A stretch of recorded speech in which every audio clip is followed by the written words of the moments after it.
Thank you. Thank you. You may be seated. Thank you. This is the first prophecy conference. I've been invited to many prophecy conferences, but this is the first one that I was allowed to talk about prophecy. Every prophecy conference they say, please, none of that discussion about Islam and the Bible, just your testimony. Because in the West, we're still hung up in our old, outmoded interpretations, looking at the Bible as it's a Western manual. It's a Western manuscript. So in the West, they kind of look at the allegory as literal and the literal as allegory. So the 7 mountains are in Vatican, yet there are other 7 mountains in the world. You got 7 mountains in Mecca, you got 7 mountains in Istanbul, you got 7 mountains in San Francisco. I mean, why can't it be San Francisco? Why are we picking on the Catholics? Now, we're going to have a long, long study. I am not an exciting teacher. We're going to get technical because you study the Bible.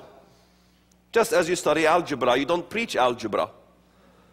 It'd be a big problem if we preached algebra.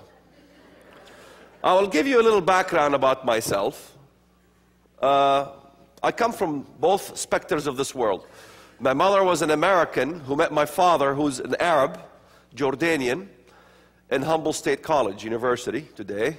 My American side, my great-grandfather was mayor of Eureka, California. He was also an excellent friend with Winston Churchill. From my Arabic side, my grandfather was the chieftain, Mukhtar, and he owned a big portion of the shepherd's fields, you know, where the angel came down and proclaimed the Messiah. That was owned by Grandpa, most of it. And he was also friends with the notorious Hajj Amin al-Husseini, who was the Grand Mufti of Jerusalem, the Supreme Muslim Council. And he was seen on the eve of the final solution with Adolf Hitler conspiring to destroy the Jews all throughout the Muslim world. I call him the Haman of the Muslim world. He constructed 2 divisions out of the 8 divisions of the Nazi war machine. Most Americans do not know that 2 divisions out of the 8 divisions of the Nazi war machine were Muslim fundamentalists. Most Americans think that Islamic fundamentalism is something new. It is not. It's very old. Most Americans do not even identify what Islamic fundamentalism is, or what is Islam. I'm going to identify Islamic fundamentalism for you, so when you see it happen, and you watch the footage on the TV, or you listen stuff on the radio, that everything is going to fit the mold of this definition I'm about to give you. But I want you to memorize it. Here it goes. Islamic fundamentalism is a cult-like process that indoctrinates masses in unison in order to convert them to become seekers of salvation by death, in order to establish an Islamic theocracy where Sharia law takes over the entire laws of the society, in which Islam and Muslims are dominant and non-Muslims are subservient. This dogma will take the life of the recruiter and the recruitee in every aspect of their life, in which they always long to the glory days when Islam was triumphant and when Islam ruled the ancient world. They're simply a needle that's stuck in the past. Islam was wounded by the Christians when the Ottoman Empire was dismantled. And what is being attempted to happen now is that this wound must be healed. It must come back to life, and Islam must be revived. This is what you see happening around you. Yet in the West, there is this facade of denial of what is going on. When I first started to read the Bible, I was fascinated with the minor prophets. I began to see very quickly that the good guys that I knew were the good guys were the bad guys in the Bible. And the bad guys in the Bible were my good guys. Something was very fishy.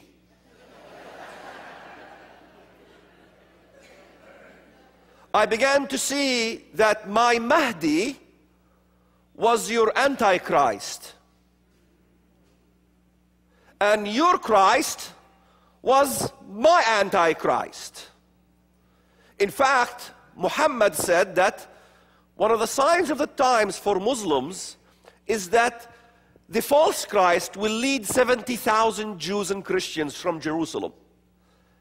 Satan even knew that there will be a unity between Christians and Jews in the ends of time. And one of the signs that we know the Mahdi is coming is that the Mahdi will bring a 7-year peace upon the earth.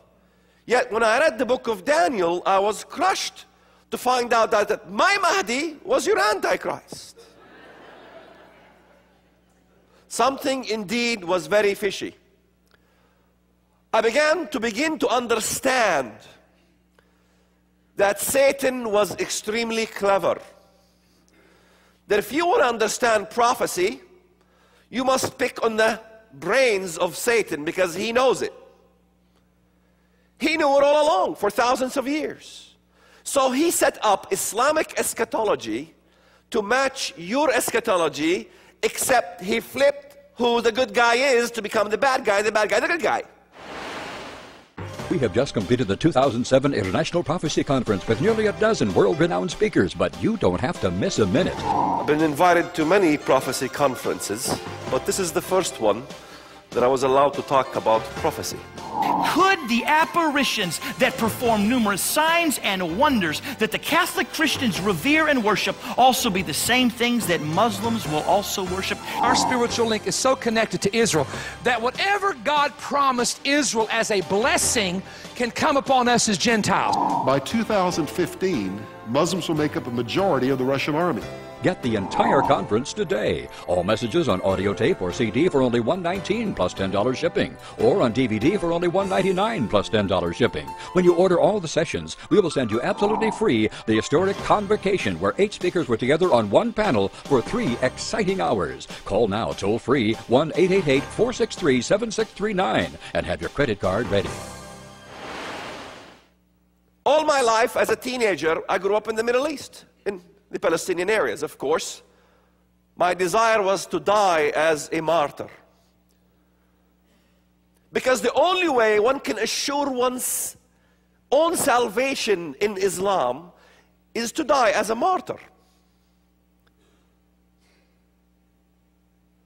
Most Muslims will tell you that they reject Christianity because no one can die for somebody else's sin. That the idea of a Messiah dying on the cross to redeem mankind's sin is absolutely rejected in Islam. There is no atonement for sin by anybody in Islam. This is the main focus, that Islam came as a religion was to supposedly correct the Jews and the Christians, specifically the Christians, because the Christians believe in the Trinity and they believe God is our Father. They believe God came in the flesh. They believe that Jesus died on the cross. All these things are denied in Islam. Islam came as a religion for one sole purpose and one reason alone. That is to deny Abba, our Father,